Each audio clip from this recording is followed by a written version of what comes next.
اونا گفتن تو هم قبول کردی؟ خب چی کار کنم؟ به خاطر این حرف باهاش دعوا میکردم. مگه چند روز از ازدواجت میگذری که اونا اینقدر دارن سختگیری میکنن؟ هر آدمی یه زندگی شخصی هم داره که با ازدواج تموم نمیشه. معنی ازدواج این نیست که آدم آزادیشو فقط از دست بده.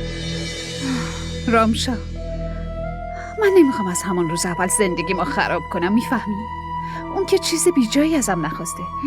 میگه وقتمو بیشتر با اون و خانواده‌اش بگذرونم. به نظرت این حرف کجاش اشتباهه؟ حرف حساب میزنی دخترم. حرف اینو گوش نده. خب تعریف کن ببینم. علی باهات خوب رفتار میکنه؟ آره مامان، اون خیلی خوبه. خدا رو شکر. اگه ما چی میخوایم دخترم ها؟ مهم اینه شوهرت باهات خوبه. دخترم این بحثای کوچیک همیشه بین زن و شوهر پیش میاد. زنها باید همیشه عاقل باشن و جلوی شوهرشون کوتاه بیان. شما نگران نباشین، من همه اینا رو میدونم. ولی من هیچ کدوم از این حرفاتون رو قبول ندارم. ای خدا، من چی کار کنم با این دختر؟ به خدا خیلی براش نگرانم. فردا که شوهر کرد چجوری میخواد زندگی کنه؟ مامان الان بچه است، بعداً میفهمی. این دختر محال عوض بشه. من میشناسمش دخترم. اون هیچ وقت مثل تو نمیتونه رفتار کنه. مامان بچه ها با هم فرق دارن، مثل هم نیستن. بد اخلاق.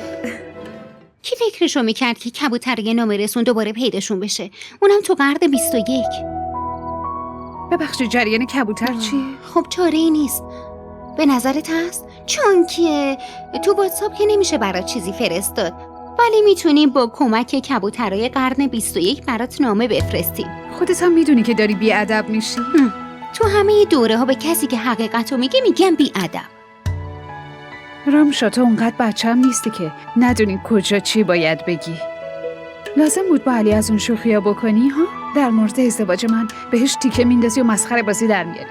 من خواهر زنشم، هر جور دلم بخواد با شوخی میکنم. میخواد خوشش بیاد یا نیاد. رامشا خانوم، خیلی بی‌مسئولیتی. لطفاً یکم عاقل شو. سعی کن درک کنی که هر کس یه اخلاقی داره. همین شوخی کوچیکت میتونست مشکل بزرگی پیش بیاره. اینو میدونستی؟ از حرفم خیلی ناراحت شده؟ نمیدونم خیلی ناراحت شده یا نه، ولی تو نگران نباش. اونقدر هم بی‌مسئولیت نیستم که بخوام با زبونم زندگی خواهرمو خراب کنم. دیگه تکرار نمیشه. اونقدر مسئله بزرگی نبود. فقط میخواستم یاد بگیری. دیگه بزرگ شدی دختر. این چیزا رو بفهم. با تو که میتونم شوخی کنم، یا تو هم ناراحت میشی؟ من دیگه ازدواج کردم. باید مواظب حرفات باشی وگرنه حساب تو میرسم. حالا دیگه ازدواج کرده. من با شهناز حرف زدم. زن خیلی خوب و فهمیده‌ایه. مطمئنم که این مسئله رو به خوبی حل میکنه. اما خب اما چی؟ خب اونا میخوان که دختر و پسر یه مدتی تلفنی با هم دیگه حرف بزنن و اگه تفاهم داشتن اون موقع رابطه رو قطعی کنن. البته اگه تو موافقی ها. البته برام خیلی جالب بود، مثل آدمایی که تو خارج زندگی میکنن فکر میکنن. من با این حرفشون اصلا مشکلی ندارم. چه اشکالی داره؟ خیلی هم خوبه که با هم دیگه حرف بزنیم. البته اگه تو مشکلی داری جواب رد بهشون بدم. آبجی اگر همچین درخواستی دارن خب باشه، صحبت میکنیم. پس تو قبول میکنی؟ به شهناز بگم تو هیچ مشکلی با این موضوع نداری؟ نه؟ آره، هرچی صلاح میدونی. خیلی خوبه، پس من بهش خبر میدم.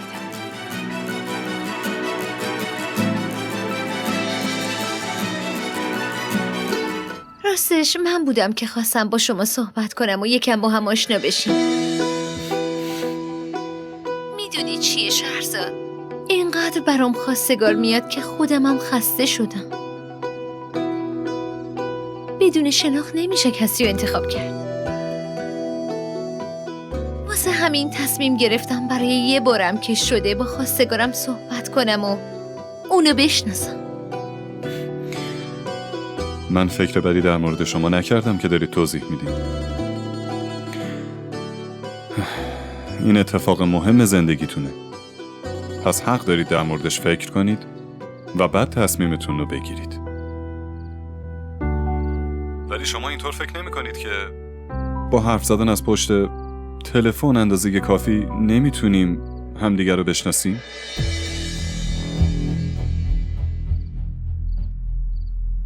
منظورتون از این حرف چیه؟ منظورم اینه که انسان همیشه اون چهرش رو نشون میده که خودش دلش میخواد.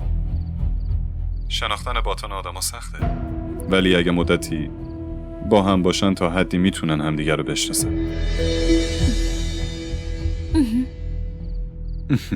حالا اینو بگید که چه غذایی دوست دارید؟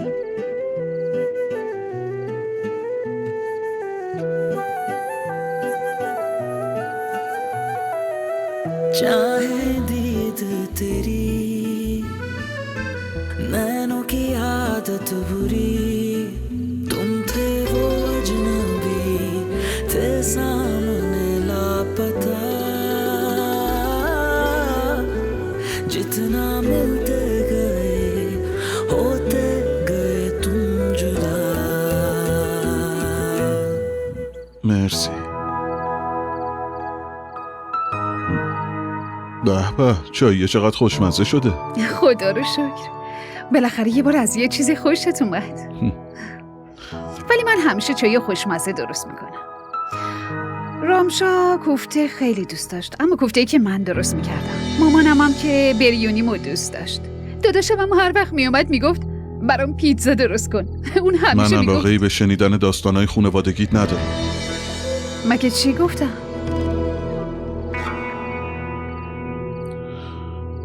من دلم میخواد که وقتی که پیشمی فقط مال خودم باشی. من اصلا شراکت رو دوست ندارم، خصوصا بین آدما. راجع به همسرم که هرگز. یعنی اینقدر حساسی؟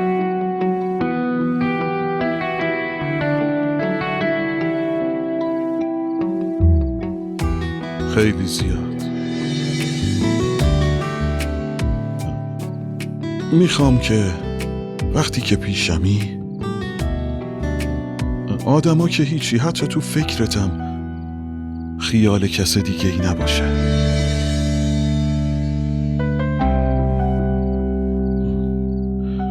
امیدوارم اینو هیچ وقت فراموش نکنی.